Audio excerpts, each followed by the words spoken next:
வணக்கம். நிப்டி நீ கேப்ப போட தான் ஸ்டார்ட் ஆச்சு. இன்ட்ராடே ஹையா 0.75 இன்க்ரீஸ் ஆயிருந்துச்சு. ஆனாலுமே எண்ட் ஆஃப் தி டே வந்து பாத்தீங்கன்னா 0.27 மட்டும் தான் இன்க்ரீஸ்ல முடிஞ்சு. ப்ராடர் மார்க்கெட் கொஞ்சம் மந்தமா தான் இருந்துச்சு. ஸ்மால் கேப் வந்து ஸ்லைட்டா நெகட்டிவாவும், லார்ஜ் அண்ட் மிட் கேப்ஸ் வந்து ஸ்லைட்டா பாசிட்டிவாவும் முடிஞ்சு. கான்ட்ரரியா செக்டரல் இண்டிசஸ் பாத்தீங்கன்னா நல்லாவே ரெண்டு எக்ஸ்ட்ரீம் போயிருந்தது. ஹெல்த் கேர் -1.52, மீடியா -1.47 நல்லா அடிச்சிருந்தாங்க. கான்ட்ரரியா ஆப்போசிட்ல ஃபினான்ஷியல் சர்வீசஸ் வந்து 1.17% ஆகவும், பேங்க்ஸ் வந்து 1.15% ஆகவும் இருந்தது. ஃப்ரெண்ட் Shriram finance, Axis bank, ICC bank, Wipro top gainers ஆகும். மேக்ஸெல், Sun Pharma, ONGC, ITC, power grid top losers ஆகும் முடிஞ்சு நிப்டில. அட்வான்ஸ் டிக்ளைன் ரேஷியோ 31 ஸ்டாக்ஸ் நிப்டில பாசிட்டிவாகவும், 19 ஸ்டாக்ஸ் நெகட்டிவாகவும் முடிஞ்சிருக்கு. அதே ஓவரால் மார்க்கெட்ல அதே ரேஷியோ மாதிரி தான் வந்திருக்கு.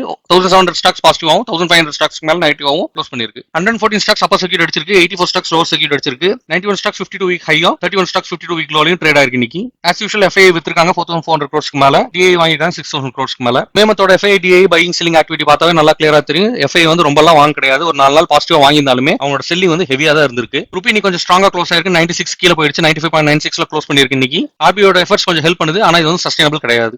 இந்தியன் பாஸ்கெட் க்ரூட் ஆயில் வந்து $109 ட்ரேட் ஆயிட்டு இருக்கு. பிரெண்ட் டபிள்யூடியும் பெரிய சேஞ்ச் இல்லாம ட்ரேட் ஆயிருக்கு இன்னைக்கு.